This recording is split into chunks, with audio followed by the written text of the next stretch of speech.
Tell me about it. Welcome back. Tell me about it now. How you doing now? Doing a lot better. Doing better now. Better now. That we're here at Shards and Shenanigans. I would Yeah. be your co-host, Christopher, and we've got today with us. Oh, you know it. You love him. He's here. The drum roll. Hi. Oh! It's Kyle. What up, Kyle? Happy to be back, and we are really closing out the book here. Really not that many episodes, I think, left to record. But here, starting out chapter 49, the first part of part 5, Snow and Ash. And I think I'm just ready for a snack, please. Oh, dude, we got those here. He is accustomed to giving up his own will for the greater good, as he sees it. That's it. Man, I'm loving the short snacks, not gonna lie. Yeah. I was doing some editing the other day, and I was like, I kill it with a short snack. Yeah. I don't get all fumbled, and I take my foot out of my mouth for the just a little kernel. just a little taste, just a A little little pop. nugget. Yeah, a little nug. Bam. Chicken, that variety. But yeah, what do you I'm gonna go look at the one from Some past 40B. ones. He's a Right. good man. He's a good man, sacrificing. I've heard him deeply. All of these things were a kind of sacrifice for him. He is accustomed to giving up his. So yeah, it seems like more good stuff about this Alindi guy and who he was, and seems to be a pretty good guy. Don't know why we wouldn't want him to, Ascend. go to the Yeah, well. to the So I don't well. know. Yeah, I think it's interesting, and the end there is really, as I was reading it this time, as he sees it, right? That's like an interesting, because it just creates the perspective of it's through his own lens of what is good and what is evil, right? Like this, recently I've been reading about from this different book about like object and person and like the self of like he is the person and the object would be his morality and or like other people, and so good for him is coming from his relationship between those objects and himself. And so I don't know if that's like a dig there at the end, because it's not as we see it or as all people see it, but it's as he sees it. And I ever since we kind of got cued into this, like what's Klon really saying in these, I'm starting to look at these a little bit differently, and I'm curious if there's some kind of like something baked in there. So I don't know. Those are my thoughts, but it's a snack. I'm here Those for are the good. meal. Those are good thoughts. Yeah, not too bad. Yeah, So I all like right, it. what do you say? Yeah, if you're ready, let's do it. I'm ready. I'm ready on Tuesdays. Yeah, let's do it. All right. Part 5, Snow and Ash, Chapter 49. We've consumed a snack. We're diving in for a meal. So we're in an Elend perspective here, and Tyndall is pissed. Oh, yeah. She thinks Elend is abandoning everybody. She does not like this plan for him to leave. Vin's there. Vin's tense, not because she doesn't want to leave, because she doesn't have any experience with horsies. And she seems a little nervous on her steed. And Tidwell says that Elend is their king, and he says, "Nope, I am not. And maybe after we leave, they'll soon realize what they've lost." Which, I mean, true enough, right? Like, he tried his best, so see how far they get without me. And so Tyndall says, this trip up north is delusional. Vin's delusional. She can't be the hero of ages.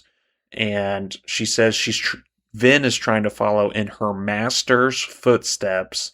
Kelsier became a god, so she thinks she has to as well, and asks if he supports her madness. So she is really, Tyndall here is really coming at Vin and her ideas and kind of, this belief and kind of pretty much everything that they're working towards this group now. Very, very, very hard, and there's a lot of critique. And she doesn't support it. She doesn't, and we saw that whole conversation between her and Sazed about belief and Yeah. and that's kind of a recurring theme here in these next couple chapters with him as well. So it's obviously on par for what we've seen from her before, and that's the avenue that she's taken with them. Yeah, she's consistent, I would say, to say the least. Yeah, she just doesn't buy true that to shit. true to her values. Yeah, right. And so Ellen, good for him, stands up for Vin, tells Tinwell not to talk to his wife that way. Keep my wife's name out your fucking mouth. Will Smith. Yeah. Wild times. And it's a little bit better than Jada, but yeah. Anyways, I'm with you. Yeah. Sorry. No, you're fine. But Tinwell says that he will be remembered for abandoning his people, and he commands her to leave. That really strikes a chord with him, and he, shoos her away. Before she leaves, she drops off a book with him from Sazed. It's for the Keeper Synod, and tells him to enjoy his exile. And, Vin, as we discussed a little bit, she's appreciative to have Ellen and have him stand up for her. And she is honest with him, which I love to see. The communication's been this thing that's been missing between them, and so she tells him that she is seeing the Mist Spirit again. Right. Spook shows up. He's got a bag of pewter dust for Vin. We're going to see that play out here shortly. Yeah. And then our surprise guest, the fourth to round out this this group of merry hobbits leaving the Shire, is Alrion. And Alrion comes out. She's in riding clothes. No one knows where she got those. And says, you can't leave without me. I'm going too. She needs a pack horse for all of her extra shit she's carrying. And Breeze, we discover, has told her that she needs to leave the city. And he was trying to soothe her, and then, quote, as if I couldn't recognize his touch by now, end quote. So, and she's clearly comfortable letting people know, that she's got some. She never really did that before. That's a good call. Yeah. She senses some allomantic powers for sure. She's calling it. Then I think this is oh yeah. I was kind of shocked when she said this, quote, "We don't want you along. We don't trust you, and we don't like you," end quote. And then Alarion just right back at it, quote, "Silly Vin, how can you say that after all we've shared?" End quote. And it's from both of them, what is even happening? Vin hasn't even really spent that much time with her, to even be saying this and to be so critical and crucial, and then for Alarion to come back the other way and just be like, "Oh, we're sisters." Yeah, I think weird and silly. It is weird and silly, and I think Ariane even says, "You're definitely the older, boring sister." Yeah. I think it's she's definitely trying to ingratiate herself into Vin's company in very forcefully and kind of effectively, honestly. But Ellen is just going, "Oh, dear blunt Vin," he's ugh, this is rough.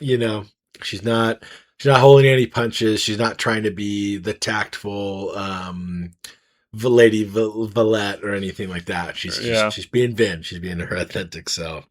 But it's good. I enjoy it.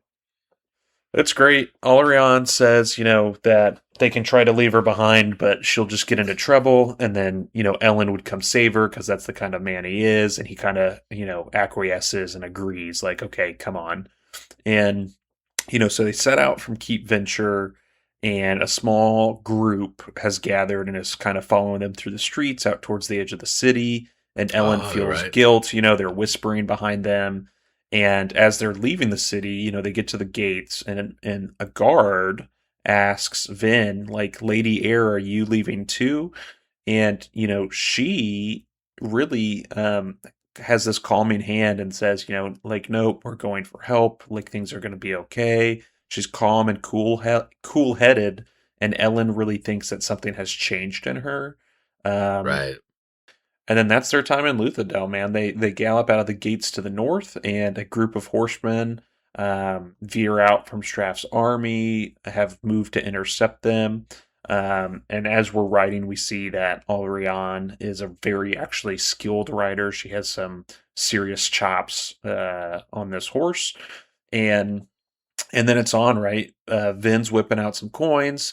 They're shooting faster than any coins Ellen has ever seen whipped by an Allomancer. Mm-hmm. Some of the soldiers start to fall. The horses are going down. Arrows are incoming. Vin's scattering those with her powers. And, Ellen's worried about arrows without metal heads. And that's exactly what starts to come in. The next line of attack, right? Anti-allomantic, attacks. It's pretty cool. I love the strategy behind it all, and like kind of seeing the way that they're engaging in that order. It's kind of yeah. Really, well, you have to be prepared for all scenarios, right? Switch to the other arrows in your quiver, right? You probably stay prepared. Yeah, stay strapped. Yeah, but Vin keep is that strapped. thing on me. Vin is strapped, right? Yeah, she doesn't really even need anything here, and so Vin veers off. She is standing in a cloud of her own pewter dust. Yeah, and cool. She's kind of kicking it up in this wave, and it's picking up ash and just dust and dirt, and she forces this wave away from herself. It slams into the archers. They fall back. They're screaming. Their eyes are full of pewter and sand and dust and ash, and so she rejoins the crew as they're heading out, and Ellen's thinking, these soldiers, Straff's men, aren't going to continue after him, and that his father's sights are set on Luthadel. And then this is when I think we get a good surprise. Alrion then says, "Hey, thanks for helping me get out of here. Peace." Yeah. Deuces. It was a good surprise. She turns west and gallops up over the hills, and everyone's just confused. And our parting thought from Elend is, he's going to be back. Like, I'm coming back to you, Luthadel. Like, I'm coming back with help. Like, I'm coming. And then we get a perspective change. So Vin and Elend and Spook are on their way out of Dodge, and we're coming back into the city for a little Breeze time. So, Breeze is standing on the wall. He's watching Elend and the crew disappear out of sight behind the city, and there's a large pillar of smoke rising from the Kolos camp. And Dumo, Club, Sazed, and Ham are all there, and we get questions about Tindwyl, and Sazed says, "Oh, she chose to stay. She didn't go with them." And Club says, "All women are hard to read." And we get a lot, I think, from Clubs in these next couple chapters, a lot more than we have in the past. It's the best. And he is, undoubtedly the man. Totally. He's great. He's really fun. So, so Dumo says, may the survivor... Dumo says, may the survivor protect them, and Say says, yes, may he indeed. And Clubs is really not about this. He doesn't like that Dumo has been preaching to his soldiers. He thinks that basically the Church of the Survivor is nonsense, almost that like most religions are nonsense. And him and Sazed really spent a lot of time in this chapter going back and forth on these points. And, Club said, hey, Kelsier and crew fought because it was right and not divine, right? And Sazed says, well, yeah, but you believed it to be right. You had to have a belief system in order to believe something is right. And Clubs asks Sazed, what do you believe in, Terraceman? And Sazed says, oh, well, there's many different belief systems. And Club says, exactly, right? Like, your beliefs are situational. Like, you don't have to choose one like the rest of us. And, Say says, well, it's actually harder than you think to be inclusionary of all. And Clubs, kind of storms off a little bit. He's done with his conversation, and the smoke's still rising out of the Kolos camp, We don't really know what that's about. And then quick perspective change back out of that. I like that. I Um, love that exchange though between Clubs and Sazed, and I think Sazed really brings up some great points about belief and you know his views on religion, and I think mm, it's like it's pretty cool coming from the man who collects religions, right? To share them with people, try to find the right religion for each of his friends, and we'll get around to that as well. I think later in yeah, this yeah. in this Well, podcast, but yeah, it's good. I liked two, clubs mentions or really has this perspective that we haven't seen before, and it's something that he's challenging Sazed on, and it's not something that Sazed has really had to be has been challenged against. Verbally in front of us, yeah, no, Like totally. so it's new for him as well. So I think it was all good. Yeah, me too. Yeah, I think he's got a great perspective, and he's like looking at he really cares about his men and the soldiers that he has to lead, that he knows he has to lead to die. I mean, he Mm, that's what they know, and he really cares, and he doesn't want them to have this like lie that sustains them. Like that bothers him. I think from a moral perspective of like mm, because he doesn't believe in the belief and the religions and everything, so he sees it's a lie. He sees it as like a false security blanket or something, and I think it comes from a place of love for the people that serve under him. And I respect him. I kind of respect him for that. Even though I love what Sazed's bringing to the table. So it's a good, tough conversation. So yeah, yeah, I dig it. and we're gonna see some more. Oh So yeah, yeah. I stay know. I tuned. I can't wait. Oh no, yeah, I can't wait. It's good. It's good shit.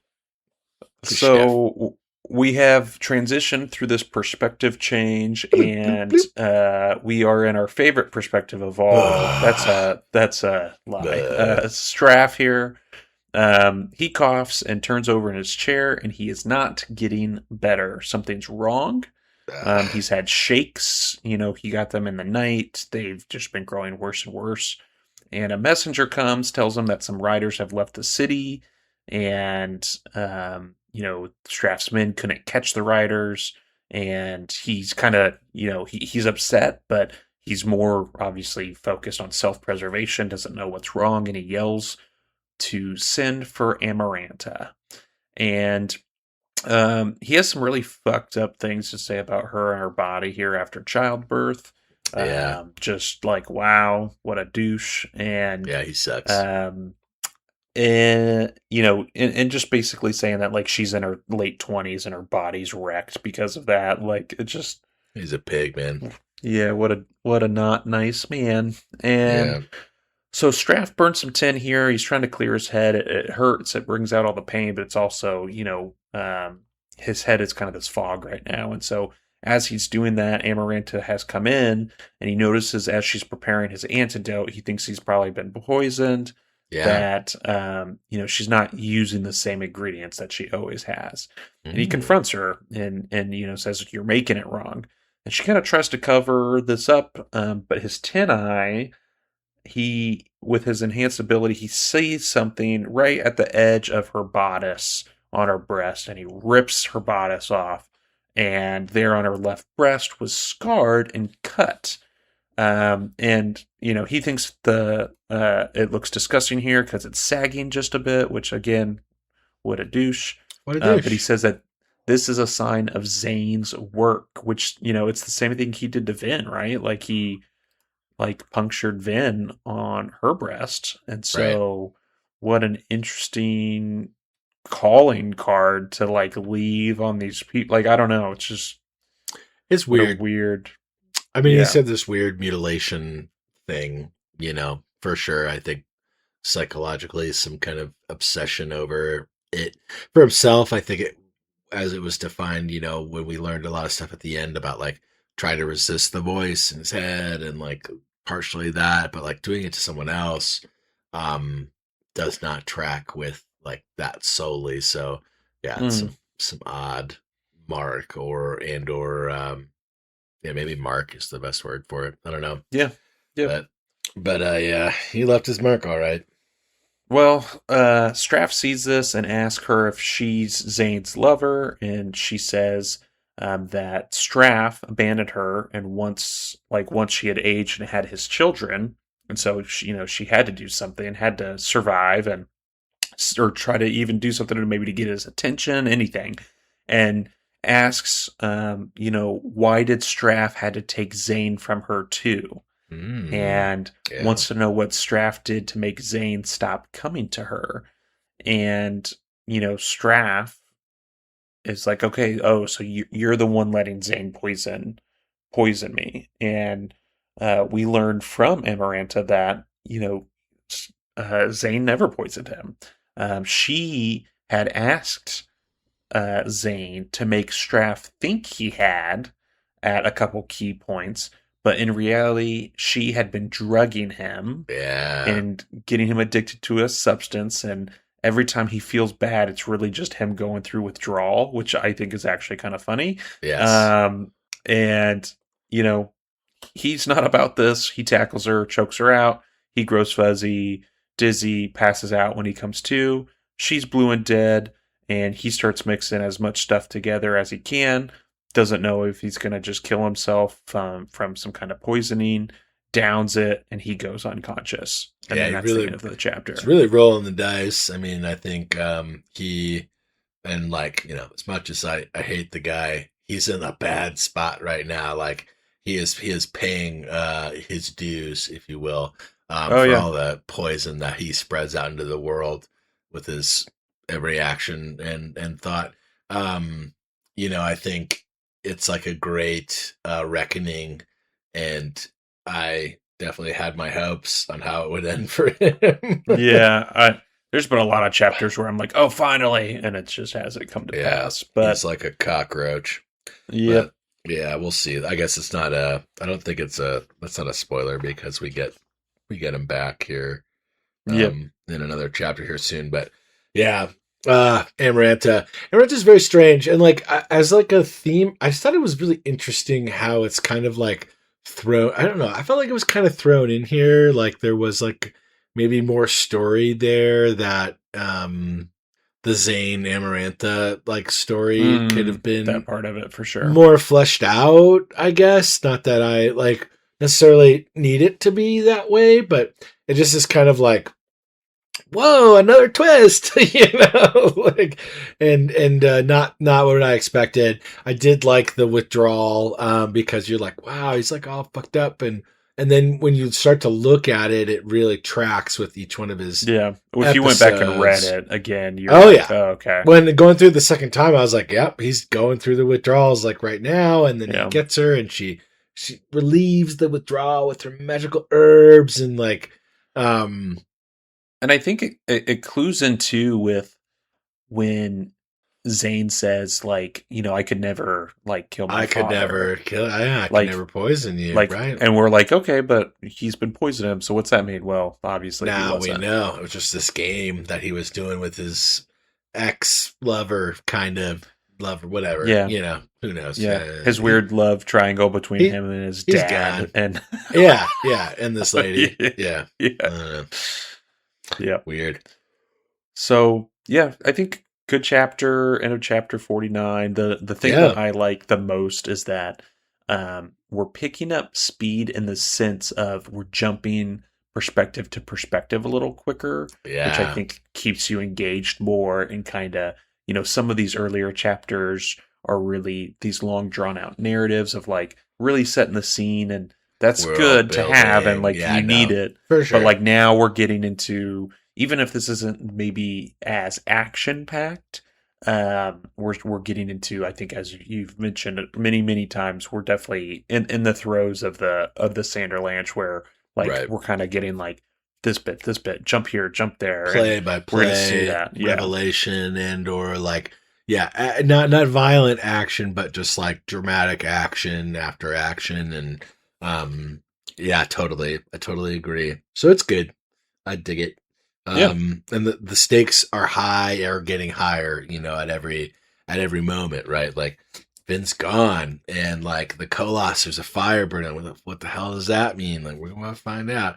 And I think Yeah, I agree with you. The pacing in each chapter is satisfying. Mm. Because the stage is set, we know our actors, we know the stakes, for the most part, and we just need to keep getting these different perspectives to really flesh out this interesting scene. So yeah, it's cool. Yeah. All right. Well, shall we? Please snack me. Snack 5-0. man. All right. 5-0. I have no doubt that if Alendi reaches the Well of Ascension, he will take up the power. He will take the power, and then, in the name of the presumed greater good, will give it up. That's the snack. So this directly contradicts Everything. lot of stuff. Everything. Yeah. And that's kind of where I was going to before with what is he saying? Why what the hell? So for me now at this point. And I think to just clear up so everyone knows what you're talking about. Yeah. Good call. It's the concern of we've kind of been led down this path that that Quan had to switch Alendi for his nephew Rashek. Yeah. And that that was all for the greater good, and that Alendi, something happened, and Quan has decided, oh, he's not really the hero of ages. We can't let this happen. And now we're seeing that no, he was on the right path, and for some reason, that's not jiving with what you want. Almost, yeah, right. Right, yeah, that's kind of where we're at. So I feel just as a little background, that's the jump that we're making. Please continue. Well, yeah, it's also interesting to me now that I'm kind of thinking of it. Okay, well, is Quan writing this in steel after? Because I feel like it's not. It's a if Alendi reaches the Well of Ascension, so it's a if statement, meaning that he is not sure if he will or not. So I don't know. I'm getting lost in the writing of when he's actually writing this, if it's after or not. And if it's not after, then this directly contradicts why he sent Rashek in the first place to be the Pac-Man to kill him, because he thought exactly the opposite, that he would not give up the power. And then, as we know, Rashek didn't give up the power either. So why did Rashek not? This is the thought I'm having, but did Rashek not go back to Quan and reunite with him, and what happened there? What happened to Quan in the disconnect between Rashek becoming Alendi, the hero of ages, right? Yeah. And so where's the reunion? Where's the seems like a pretty big mission you do for someone you love and trust. So what happened there? That is interesting, and I never thought about it like that, but I'm thinking about it now. So yeah, I think that's weird, and as well, it just directly contradicts it, so that's weird for me. Yeah. No, that's all right. More questions than answers, as always. Yeah, totally, for sure, and it's intentional, for sure. I think that this is all part of it, and I think we're on to the fact that things aren't adding up, and we need to be suspicious. Suspicious. And we are suspicious. All right, cool. All right, good. I'm hungry. Me too. All right. Oh, this is a great perspective. This is actually, that's what I said. Yeah, this is a great perspective. Is that really what you said? I said, Alrion, what a fun perspective. Yeah, I love it. I mean, it's great, and she's kind of more of a badass than, and I think that's very intentional for her plans to play this role that she's been playing. And I love the character development here, so it is pretty great. It's fun. Yes. So Ariana's perspective, she has won over a group of bandits, Hobart and friends, and she is they are helping her get back to her dad's army, and they were easy enough to manipulate with her allomancy. Dumb country bumpkins these fellows are, Mm-hmm. and she's thinking this is easy, but Breeze, that was a fun challenge. Challenge. She loved how aware of his emotions and of other people's emotions Breeze was, and it was a true accomplishment to get Breeze to love her. Yeah. Whoa. Yeah. Kind of crazy. Yeah, kind of And crazy.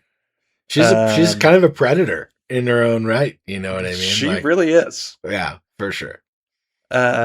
People who underestimate you are easy to manipulate, as we're kind of She's a predator. alluding to at the start of this. And Yeah. Breeze, achieved this by pretending to basically be ska and joining the underground, and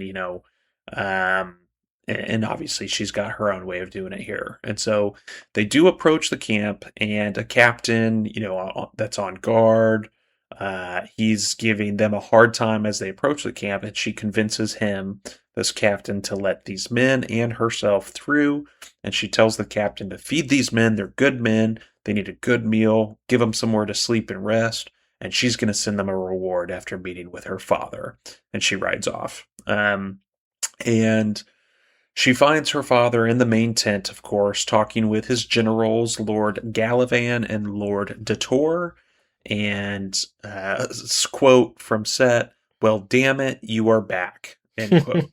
And it's just like, what a weird relationship, that they must have. They have a weird one for sure, but I don't know.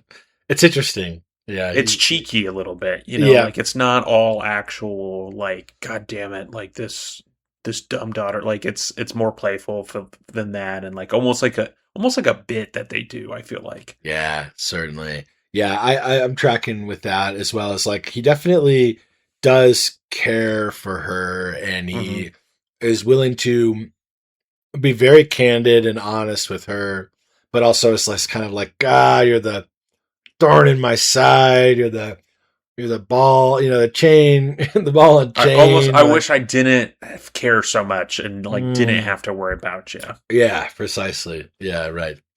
This grumpy dad vibes. Grumpy dad. So they're looking at a map of supply lines, him and his general, and Set thinks that Elend has bribed some ruffians to disrupt their lines coming out of the Western Dominance. And we learn of Lord Yeoman back home in the Western Dominance, who's trying to basically make a move on the Western Dominance the second that Set pulled his armies out to come to Luthadel. Right. And Set says, I should have let that damn obligator have you, about Alriana. It's like, what does that even mean, right? Like, have her in what way? Like, I don't know. There's just I think that's Lord Yeoman. There. I think the obligator has moved into, because she immediately goes, Yeoman would have held me for ransom. And so I think they're talking about Yeoman, and he is an obligator. I honestly think. All right. So he's over in the Western Dominance, and the obligators are kind of like, after, the way I attribute it, fun little history stuff. I love the history stuff. After the Roman Empire disappeared and everybody was attacking the royalty, all of the royalty fled and the power moved into the church.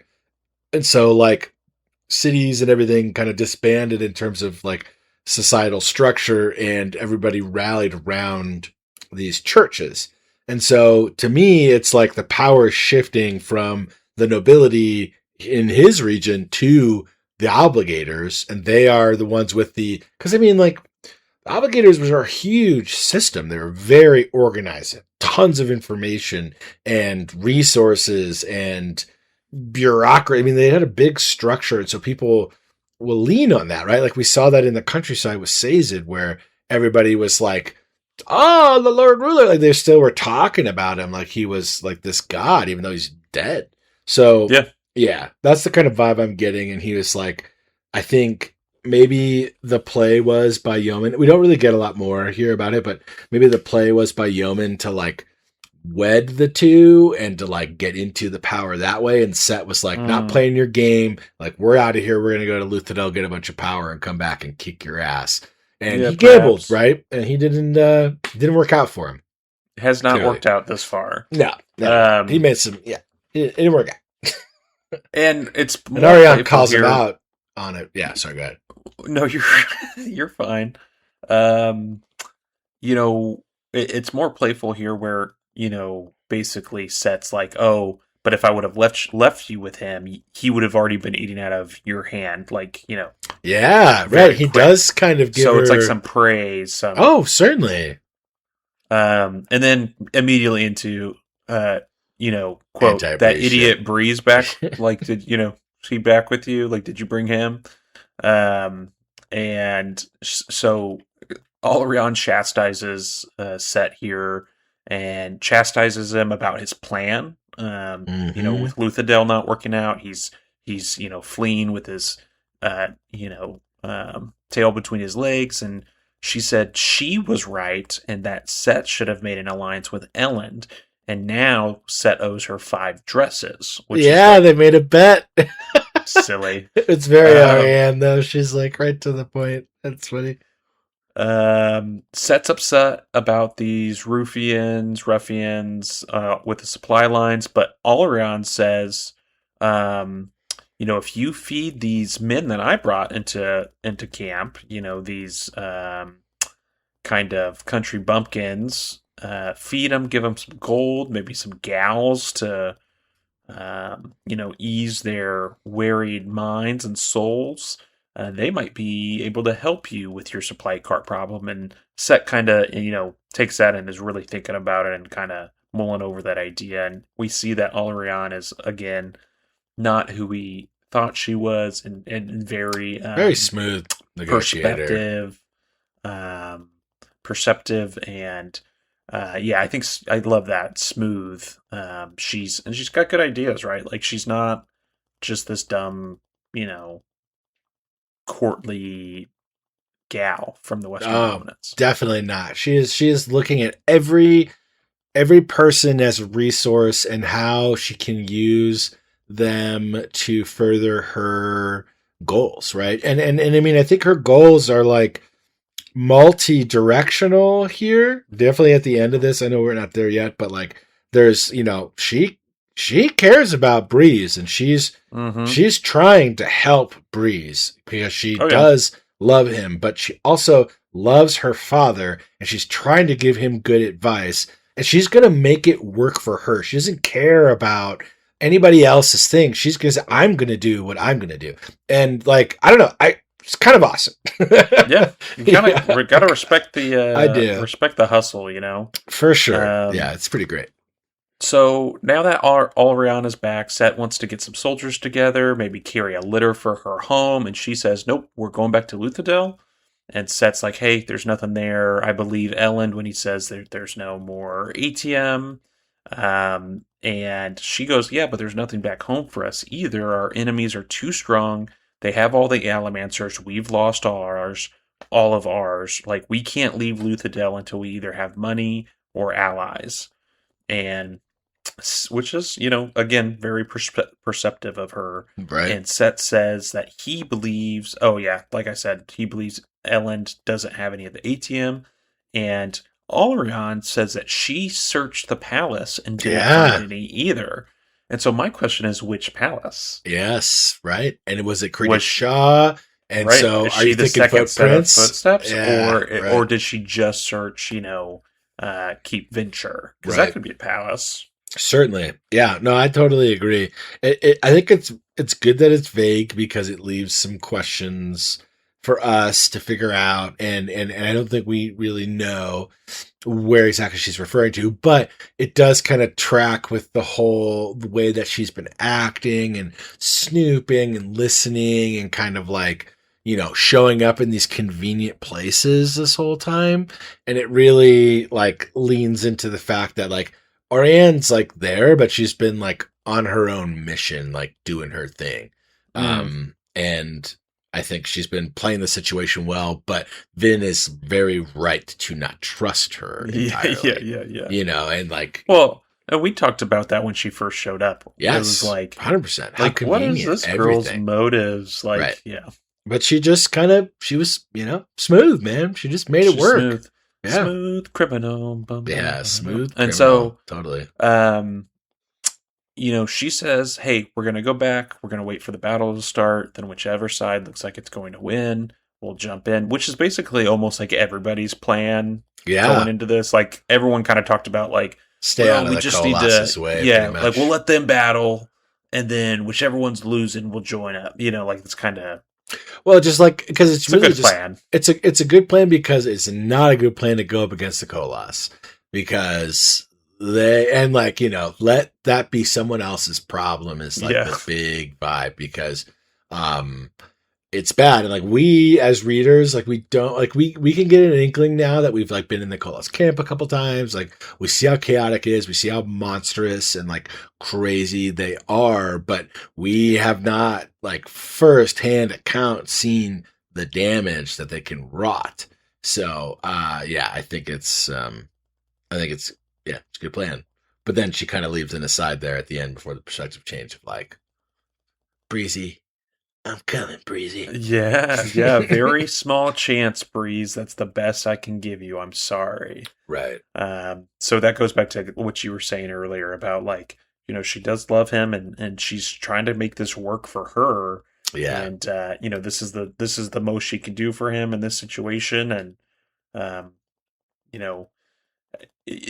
what she said earlier about getting him to fall in love with her being like a true challenge, it makes you wonder, like, was she just in it for the sport? But here you realize, like, no, she actually has some feelings for this guy, and her insight into his emotions and how in touch he is, I think really hits her particularly hard because of her abilities and the things that she does, how she manipulates others, and certainly, I'm trying. There's some parallels. It begets a deeper connection between the two of them, which is like, which is legit, and I think like that's something that Breeze is like undeniably, aware of as well, right? Like this deeper connection, and I think like part of his like game too, like they're kind of like playing each other in this silly way, and then they end up falling for each other, which is just like ironic and kind of funny. I love it. It's great. So, because I think I with both of these characters, you've grown to love them so much more and like them and respect them so much more than you initially like start out with. And like maybe that's like a soother thing, or I don't know. Like, there's how many layers are there to this? Are they emotionally alimenting us as readers? I'm not sure, but it's working. It's working. So jump into a perspective change. We're in Elend here. We're 3 days out of Luthadel. He's got Vin laying next to him, and they are bare-bodied, baby. Woo! And makes me wonder how close is Spook's tent to theirs, and like what's going on? Like who has to listen to them all night long? He's got tin burning. We find like all the time. Yeah, so it's like he's in tune to what's going on. Can't avoid it. So Vin's healing up crazy fast from her fight. She seems to be less anxious when Elend is holding her. She's really. I think it's growing or I think that's a big manifestation that we're seeing and that Ellen's noticing with her dependency on him. Like that's really, the true person for her, like her person. And we get a little bit, some info here in the next little bit about how like if she lost him, that would be it. But right. He's still really confused. He doesn't really have a lot of answers about her fight with Zane. And like how is this guy my half brother? What is all that about? Or Sur, but is actually Tinsoon, but he left. But he thinks I love Vin, and I don't even have to completely understand her. That's okay. I love her, and that's enough. So Vin sits up. He wants to stay in bed. Wink, wink. but she says that he's a bad influence and she shouldn't be sleeping at night. She's got she should be doing her Mistborn thing. And she says if they got attacked, she would have to fight naked, and Ellen says he wouldn't mind seeing that, which is like literally the first thing that every guy would say if someone said that. I just feel like it's very in tune with the guy mentality of like, yes, oh yeah, I'd like to see. Sure. Yeah. Smooth Ellen. That's Ellen. And that's Ellen. Yeah. Still Ellen in there. Yeah. He's still a boy. And that's okay. We all are. And so yes. He said that she's been making him relax too. He'd been so busy with the city and the defenses that he forgot what it was like to be an impolite recluse, and that he's read 3 volumes of this guy Truebeld's books, which he's been reading while he's been riding. Right. And it's like, where is he even carrying a bunch of volumes of books on these horses? Like, that's taken up. You don't need to be doing that. Like, right. Let's get you a Kindle. Elegant. Like, yeah. When is he doing it? Like while he's riding? Like how fast is he riding? Like, I don't know. I've ridden enough horses. Like that's not easy. You know what I mean? Yeah. Like, yeah. I don't get it. But true to his nature, for sure. Yeah, it's true to his nature, and he says that you can do it when you're riding your horse. You just can't be afraid of the horse, which is kind of a bit of a dig at Vin. Right. And yeah. He's grew up to on what horses. you were saying, like how are they doing this? How is he doing this? They've been riding leisurely. They're not in a rush to get to Terrace, and we learned they're not being followed by Straff's goons. And Vin's getting more wood, and Ellen's now outside of his tent with Spook, and Vin swung an axe twice, and that's all it took to like break this fallen tree. Yeah, in a couple pieces. Which is epic. That's badass. Yeah. 2 swings for a tree. That's pretty nice. Yeah, it'd be pretty cool, huh? Yeah, would have saved you some trouble. Yeah, for sure. So Spook says that he feels useless around Vin, and Ellen says, well, like Spook, you're an Allomancer. Like, I'm not even an Allomancer. And Spook's like, yeah, but people respect you. Like, they just dismiss me. And Spook speaks up once Vin is back that they're being followed. Vin thinks it's the Mist Spirit, but we don't know. And then we get a perspective change. And it's back to our favorite guy again, Straff. Barf.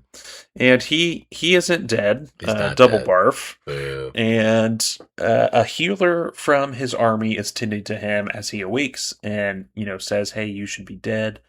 And Straff has been out of commission for 3 days and asks who's in charge. It's General Janarle.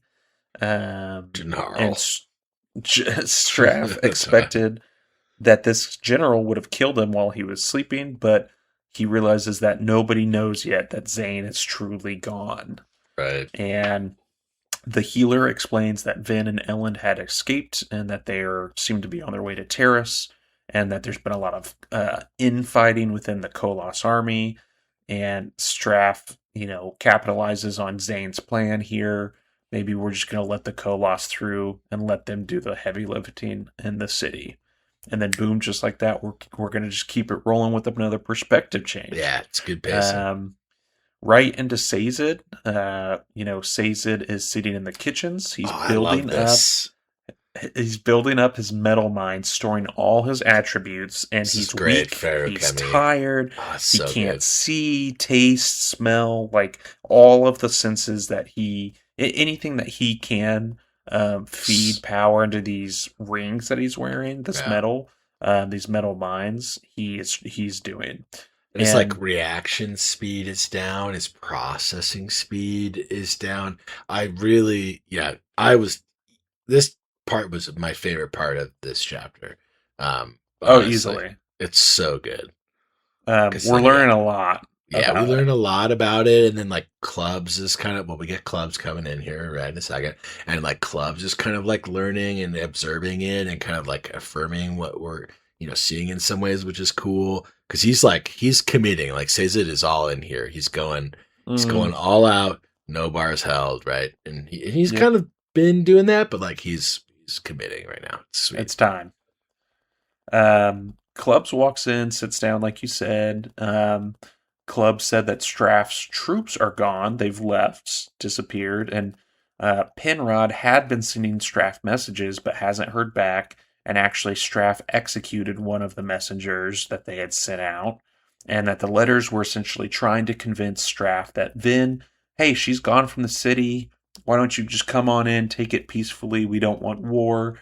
But Straff has turned tail, it appears, and so um, again, like the fun part about this chapter, we get some interesting tidbits.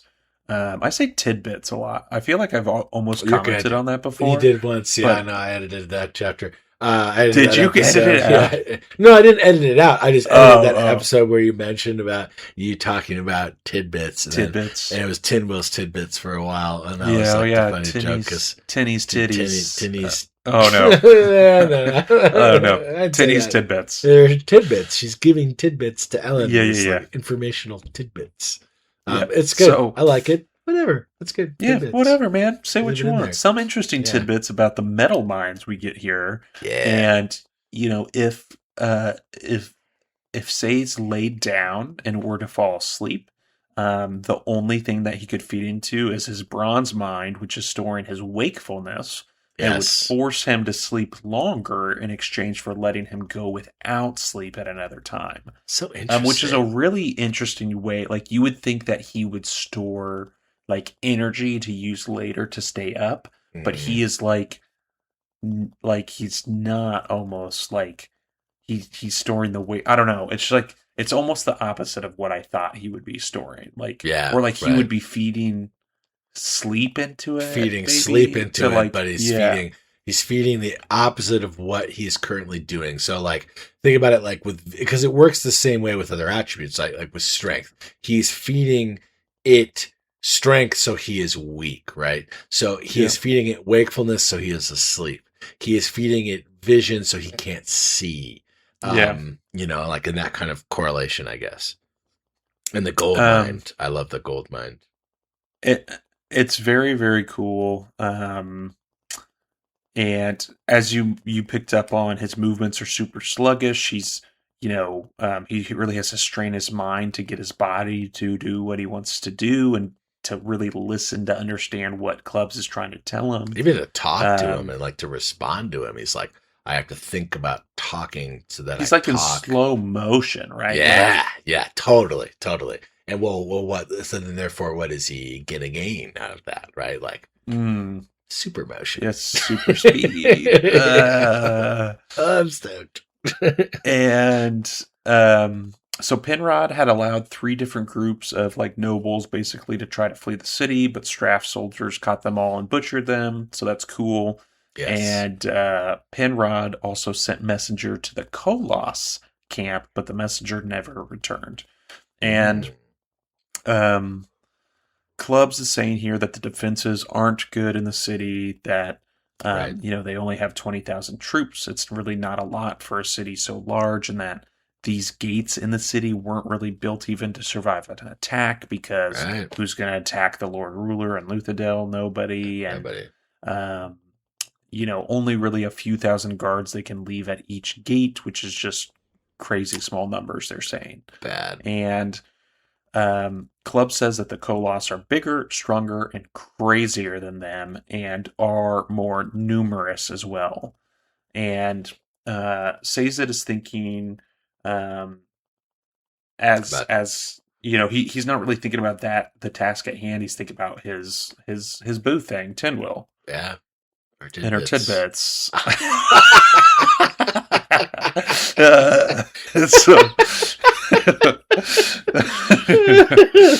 That made me happy. So he's thinking about how he's upset that Tinwill did not go and that she didn't escape the impending doom with Elle and Vin. And so Clubs asks if Sazed is expecting an apology. Sazed is not, and Club says that's good, and that Sazed is decent but confused. And so getting into a little bit about what you touched on earlier with Says and these religions he's got for everybody. He has a religion here for clubs from the Dadrada people, and that their beliefs were in art. They were artists. And, I love this for clubs too. The selection is like rock on. Perfect. He had seen how clubs cared for the woodworks in his shop, and that while he's forced to be a soldier, he he's an artist at heart, and he gives clubs something he had made for him, a small wooden disc with the symbol of this religion on it, the Dadrada faith, which is a brush, and leaves it on the table for clubs. And he's thinking, says that the last time he preached a religion like this, it was actually to Marsh in the South, and then he has the thought that we've all been thinking, what happened to Marsh? Yeah, right. And Club says this. I love this. That Tindwill's looking for Sazed. Your woman. Releases his pewter bind. Yeah. And so his body's filling with strength. And Clubs is amazed at this. But then says, "Oh, you don't want to face your woman without all your faculties." Yeah, it's so good. He says, "I don't blame you." Yeah. Clubs is just. He's got some good, interesting ideas. And probably some good experience with women that we don't see here. Yeah, certainly. Who was he courting back in the day, and what happened? Right. So Tindwill was in the Venture ballroom with Dox and some functionaries. That's where Sazed found her, and they're looking over a map of the city, Marsh's old map to be exact, the one with the ministry's movements and actions on it. That was hidden in the table. Yeah, like the legs of the table. It was sweet. Yeah, when they thought he was dead. Yep, totally. And so this is the same place that Sazed took Vin to her first ball in the Keep Venture ballroom, and so he's got some reminiscing going on there. And Dox is worried that Penrod, who is taking control of the armies, rightfully so, he's king, says that the nobles really aren't fighting men, and Dox is worried about their ability as leaders, and he wants some of the crew to basically be stationed strategically at some of the key gates to send runners back and forth between the gates and where he's stationed here in Keep Venture, and to take over if they need be, lead these soldiers if these noblemen fail. Right. And he wants Sazed of all people to participate. Sazed's going to go and handle the Steel Gate. Steel Gate, yeah. And Keep Venture, as I just said, it's going to be the headquarters kind of for this pseudo army that they're not leading, but they're going to lead. Doxon's, a little like pseudo army because he's in his element right now. He's about it. Yep. And Sazed pulls Tindwill aside, asks her why she stayed. She turns it back on him. And he says, "Well, I'm not going to leave my friends." And she asks, "Well, why'd you send their leaders away?" And, she doesn't like that the people are going to die feeling betrayed by their leaders. And, he says, or she says that, these people expect to be saved. Even Dox thinks that somehow there's going to be a miracle and they're going to get out of this. And he's the most practical one of the bunch. Right. True statement. But Sazed sent their best chance away. And he says it would be a waste to lose Ellen, a waste to lose Vin in the fighting. And she says, hope is never wasted. And of all people, he should know that. I like, that was solid. Turn it around on him a little bit. And they have a nice embrace. She loves him. He never gives in. He's strong like the wind. Yeah, he's willing to bend, but not apologize for being firm. And she says he was wrong to send them away, but maybe he was right too. And then, boom, boom, boom, boom, boom, boom, boom. A wall top warning drum begins to beat, and that's the end of the chapter. Man, yeah, the stakes are rising. Man, yeah, admission of love between Tindwill and Sazed. Oh man, it's like so good, and it's like so much is more is then at stake at this point because we're just like, this should be like a really beautiful and awesome moment for Sazed, and Tindwell, but it just seems so like rushed and delicate and fragile in the face of everything that they, are the drums are bringing. Let's just put it that way. So yeah. Gosh, how you doing? Yeah. What are your thoughts? Because I mean, I think this is a good place to check in.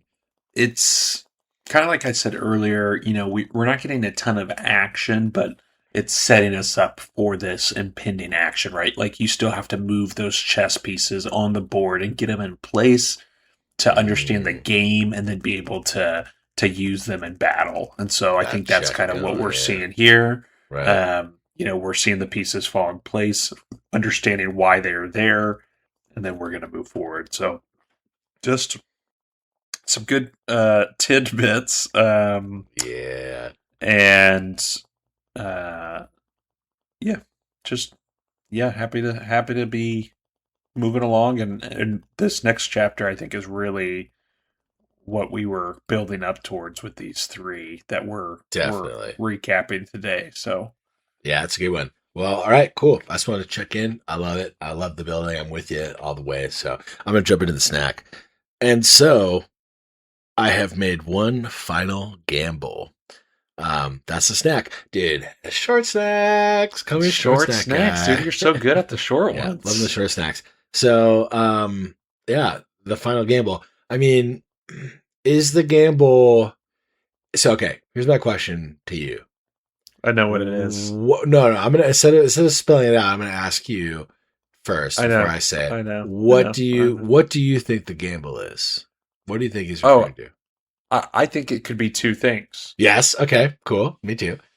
So it's either that his one final gamble is either sending Rashek to take over for Alindi and kill Alindi if he has to and take the power.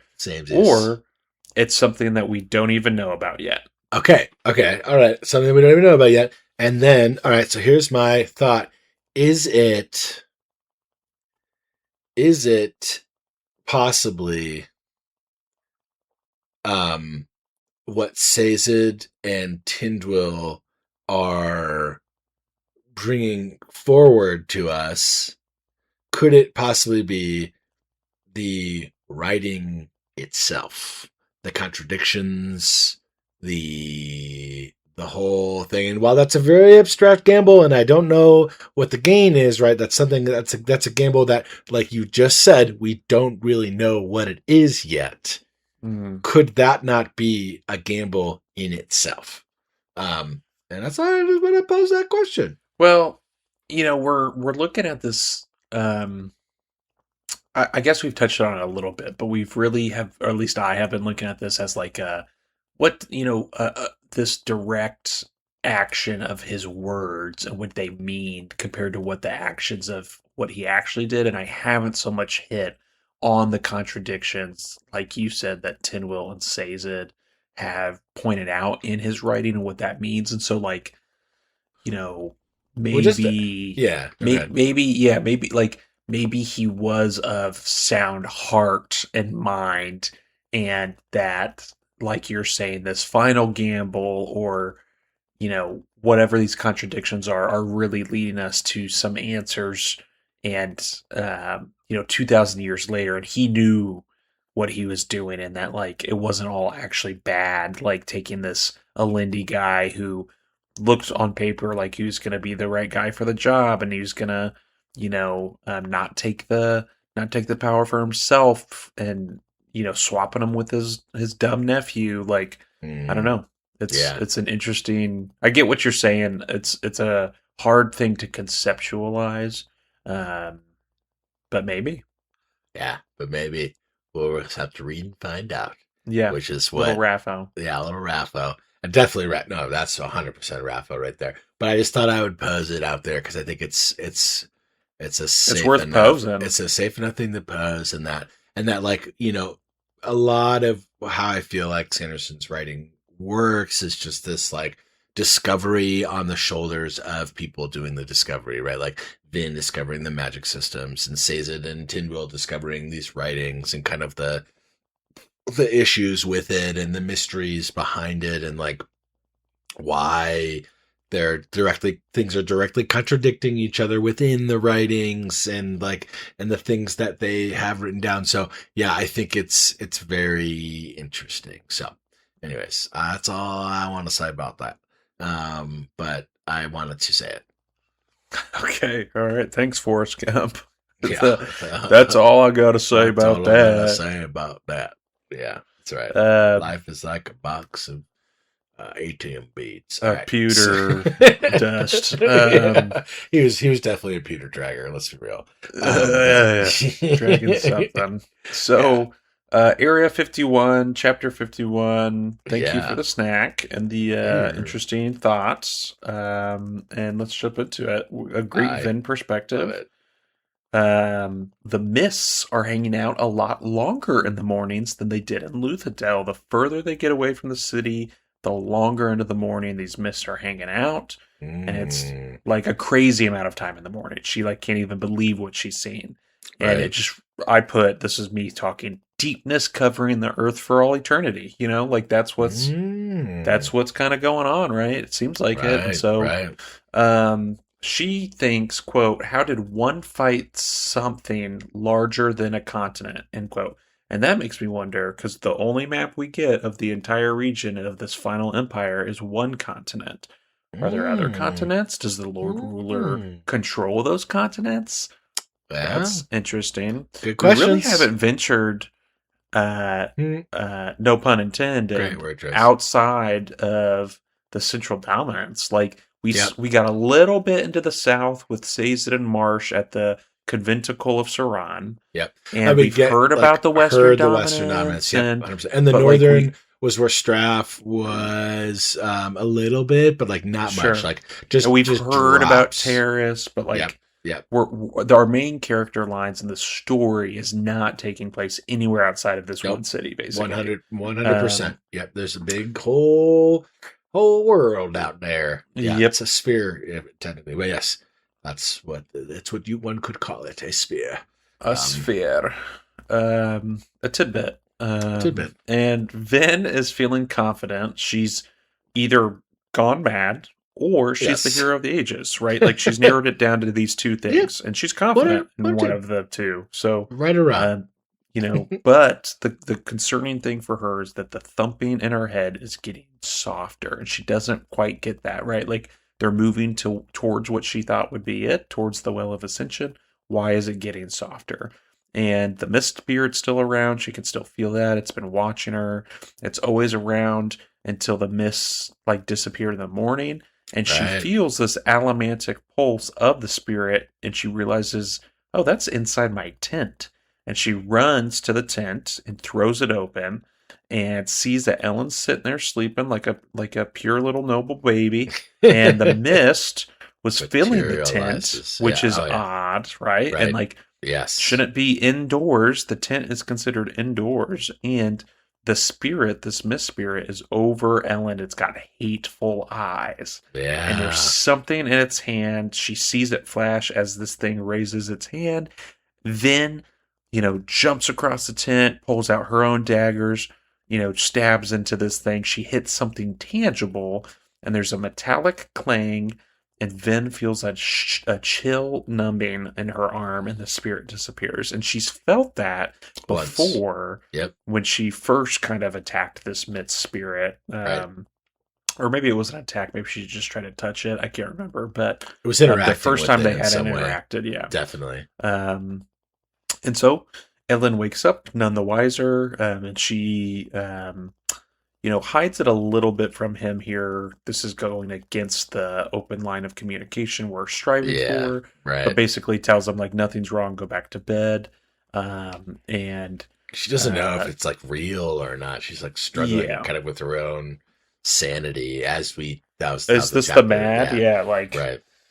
And so she's thinking she has never trusted anyone as much as Ellen, not even Kelsier, and that if she lost him, she would lose everything. Yeah. Spook comes back from scouting, says that there's no mist back behind them, silly, but there is someone back there following them, a camp of 5 men. And Spook says that Vin has changed. They're talking outside without Ellen now. He specifically says within the last week she has really changed, and that she used to be frightened all the time, and he doesn't sense that anymore. And she has acknowledged this and said that she's really just decided to act and rather than second guess. And, she remembers, as we should be remembering, that Spook's 16 now, which is the same age she was when she joined the crew. He's not just this weird boy talking in Eastern Dominance country bumpkin and drawl. These can't. Yeah. Totally. Yeah. He's coming into his own, and she notices that he's really squinting hard, and she tells him that he needs to stop burning his tin so strong. It's not really necessary. Yep, very important. And, she could sense he's got this will, this desire to feel useful. And she asks him, hey, man, like, we, meaning her and everybody reading this book, haven't really checked in with you in a while. What's going on with you, right? Yeah. And she asks about his nickname. He just kind of shrugs that off.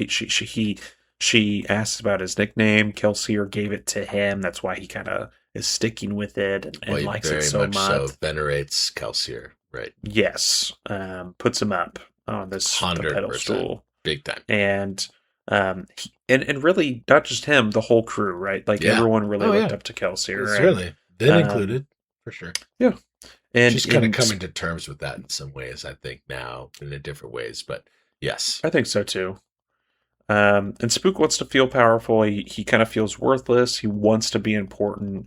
And she really doesn't know where all this is coming from, especially when here he calls himself weak and a coward. Yeah. And we're going to see that here in a little bit. But on to a perspective change. Perspective change. We're just moving right along with these different perspectives. That's great.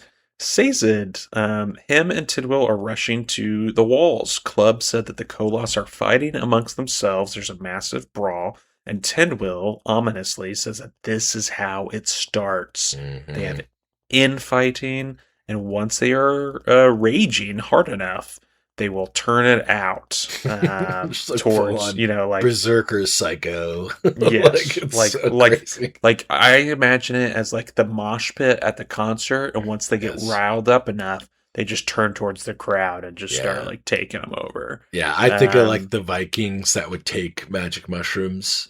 But like during a battle, there were Vikings called Berserkers that would eat magic mushrooms, and they would go into a mouth foaming frenzy, and they would attack anyone, even their own allies. Like they just would go absolutely berserk, literally just swinging their axes and killing everything and becoming these machines of death. And I really feel like there's this kind of relation there to how the Koloss are like just getting frenzied into like a lack of consciousness, like to where they just become death. So yeah, we'll see. We'll see. Well, we're going to see pretty quick because they are now charging the city. Yep. And Club sends the messengers away. Sends the archers to the walls. We got to secure the river gates, or river grates in the gates, and take your positions. Do it for your children. And Dox sends Tidwell to Tin Gate. Yes. And Breeze and his soothers are going to battalions 4 through 12. I'm going to send them to Pewter and Zinc gates, and that's where the Koloss will be hitting first.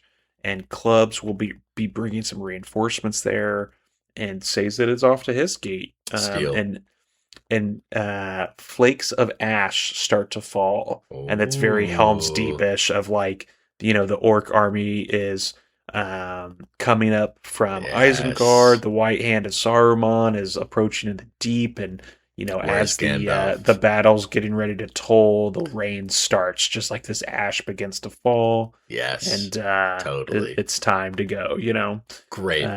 Absolutely great. So very, very, very quick perspective change. Straff, again, super gross. He is told here that the Koloss are attacking Luthadel.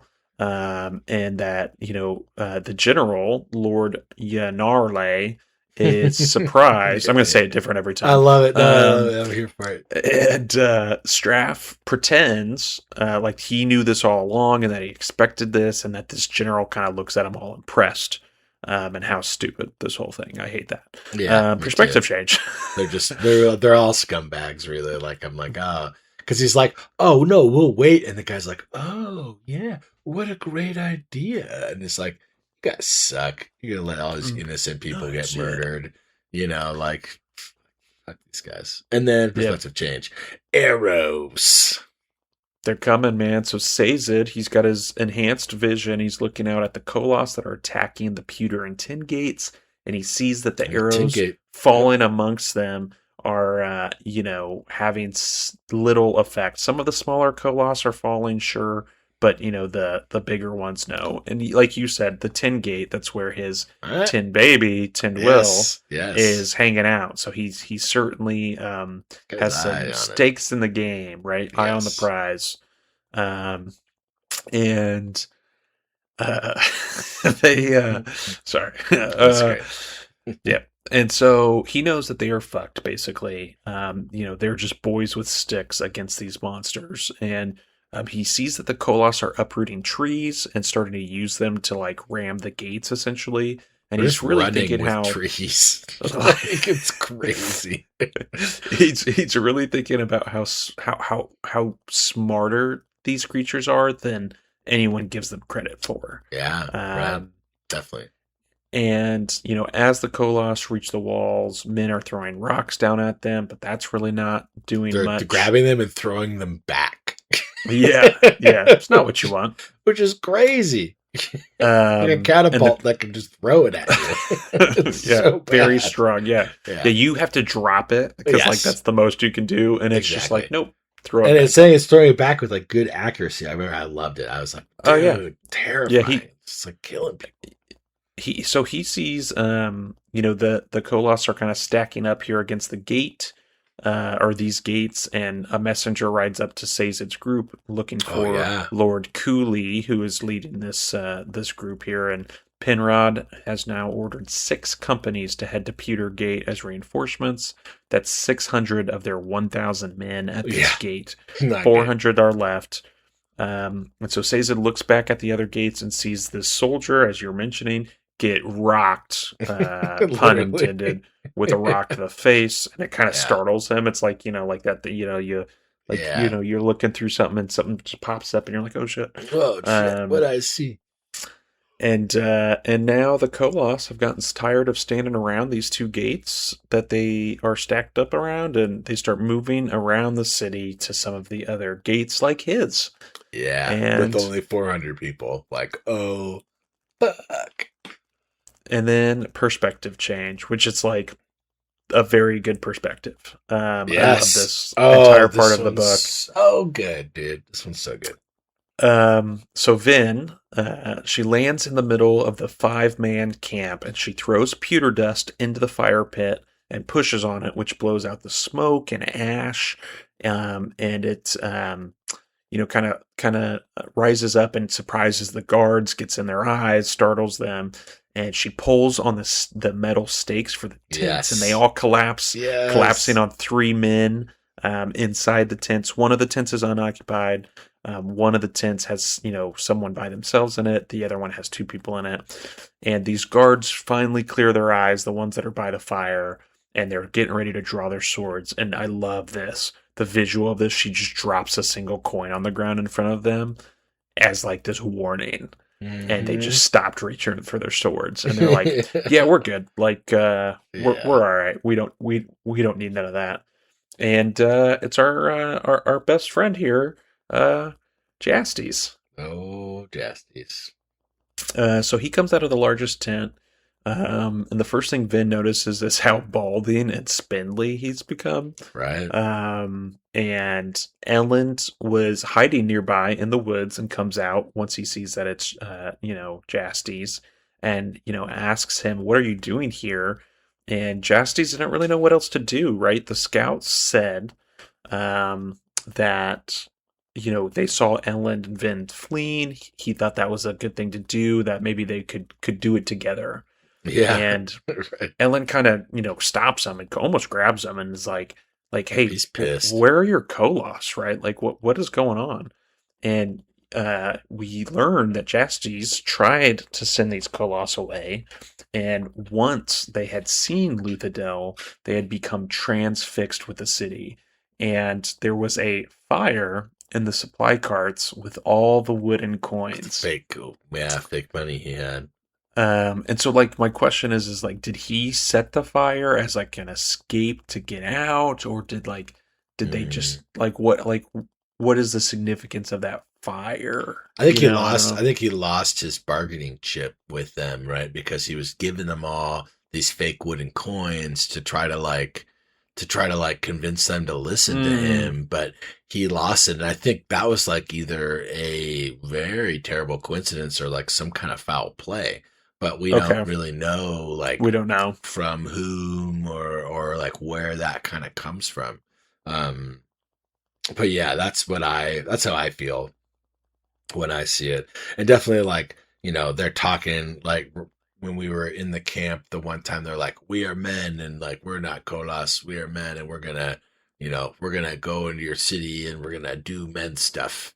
Yeah. Like, I think that was part of what was working against him. But yeah, that's how I interpret it for sure. Nice.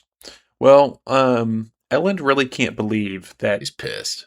Jastes has left these Kolos outside of Luthadel. And I'm going to read this whole thing because it's a great quote.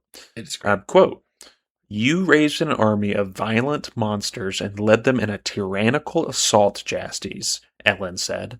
"You caused the slaughter of innocent villagers.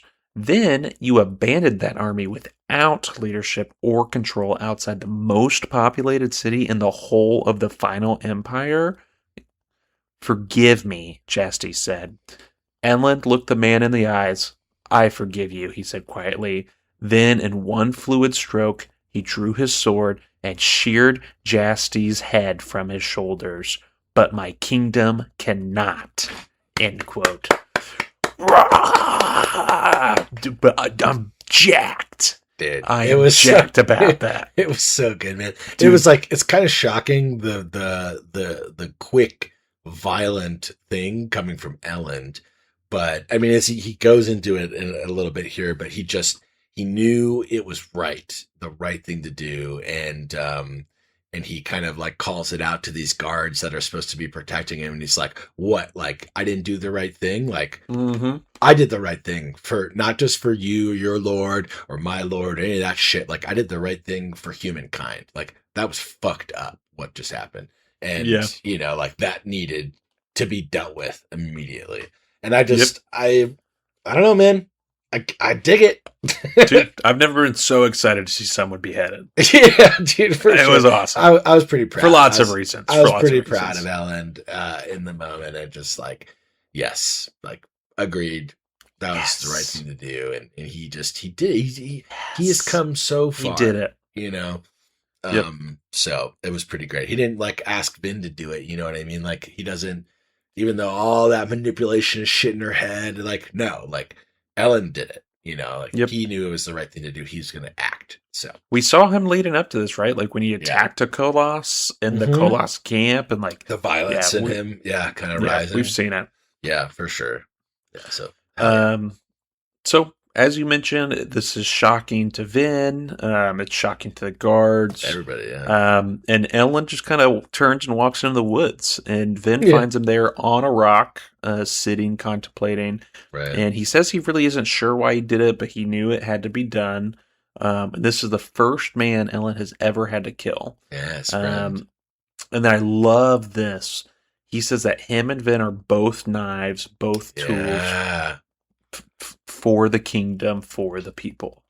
They are being used to protect and save and, just kind of be of this group, right? The Ska, essentially. And I think it's good because it kind of ingratiates him into that same place with Vin, right? And it takes away this, like, you're different than me. I'm Like, your yeah, knife. I'm doing right. this for you because you want me to. No, we're in this together. And Yeah. now they are together, right? Yeah, They're they're married. married. Yeah, they're married and they're on this quest, like for now. Like, and like, they're doing this thing together. Yeah. No, I mean, I think it's great. It is And it's great. like, and he's definitely struggling, right? Like, I think he knows like the saddest part is he's right. I abandoned them too. I should take my own life with the sword. Mm, And he really like doesn't want to be hypocritical in his response, but at the same coin, like then it's like no, at the same coin, like you are. Sorry, I was stoked. You are like doing it for the right reasons, and like we were doing the best with what we could do with the information that we had. Yeah, I love how they show up for each other here in this like really important moment. And it's good. it's good. And And then then to Spook. the mic drop, right? This is the mic drop of all mic drops. Spook shows up, Yeah. and he knew that Spook. the Kolots were going to attack, and he was sworn not to tell Vin and Elend until they right. reached Terrace. Right. And this is why he thought he was a coward. When Elend asks He didn't why wanna he didn't die. say anything, Spook said, I didn't want to die. I'm a coward. And Elend, he isn't going to hurt Spook. He's not. But he kind of like he kind of moves towards him, and he sees like Spook scared, and like he taps into his like true self and his heart, and he's not gonna hurt Spook, right? Like No. Yeah. it's just this boy, you know what I mean? Like he's I'm not mad at you didn't tell us. Yeah. But I'm ashamed.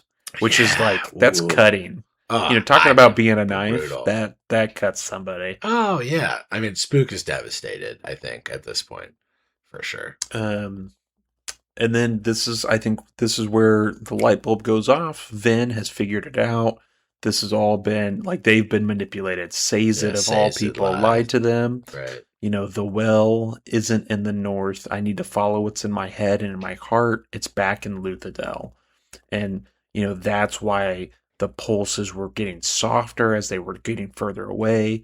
Clicks. And, they need to go back. Elend wants to go back. And Spook's like, no, everyone's going to be dead. They're already dead. Like, yeah. I could see it in Clubs' eyes when he told me, Goodbye. Yeah. And Elend tells Vin, like, Vin, you have to go. Like, we'll be right behind you. We'll be there in a few days. We can't go as fast as you. Yeah. Totally. And she agrees. She gets ready to go. She tells Elend not to sleep when the mists are out. Yeah. And that the mist spirit is going to harm him, she thinks. And then, flares her pewter and she's back off, man. Pretty good turnaround time there for her for like not being honest a little bit earlier. Like, I'm crazy.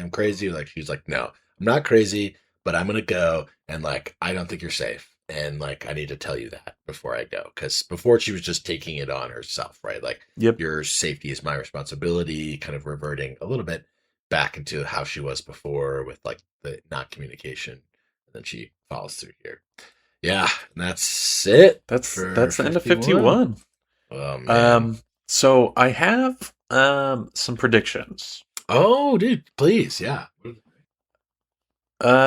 So the first one has to do with this moving well of Ascension, right? Like, okay, we knew from tales of old that it was, in the Terrace Mountains, and then Vin, was feeling these pulses towards the north somewhere. We don't know where, but now she's feeling them back towards the south, which means, like, did she really feel them towards the north? Was it just north in the city? I don't know. But what I'm thinking is the Lord Ruler we had been talking about last podcast. Why Luthadel? Why leave Terrace? Yeah.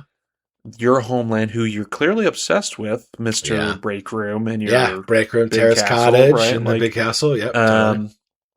And so, why leave that behind to come settle on this spot? So, the Lord Ruler knew that the well was going to move to Luthadel or be, have some kind of like be a part of Luthadel, my guess, and Right. or he moved it there himself. Who knows? Interesting. And that all of this atium that's missing was Oh. like being fed into the well somehow, or like Okay. used Interesting. as like you don't know what I do for humanity, for mankind. Yeah, there we go. But what if he's Yeah, using all this Endophile on fire. ATM that's being mined out of the pits of Hathsin to like feed into the well or do something with the well to keep the deepness at bay? And so like because he died and the pits stopped producing and there's no more ATM coming in, Right. like that's why you guys can't find any ATM. It's all in this well somewhere in the city. Maybe consumed by the well itself as a the well consumes. Okay. All right. I like it. I like what you're I'm stacking, what you're splitting. So that's number one. What's the other theories? This is pretty easy or not as fun as that one, but Ellen and Spook are definitely going to have a run-in with either Straff, Set's army, or the Smith Spirit. Okay. All right. That's, I mean, like, Vin's not there to protect him, right? So now that they're on their own, it's just Hobart. Hobart was a big part of the of the Ariane perspective. Absolutely, right. He got named and everything. Like, yeah. All right. Cool. So I like it. That's why I'm at. Good theories. Sweet, man. Well, yeah. I just think it's been a great podcast. I think we're deep in the Sanderlanche now, right? Like just each chapter is moving really fast, and I love this one for the strength we see in Elend and his convictions and kind of like doing what's right and for people, not just for himself, but like for humankind, Ska, everybody, all together. So yeah, digging that. I think Straff sucks.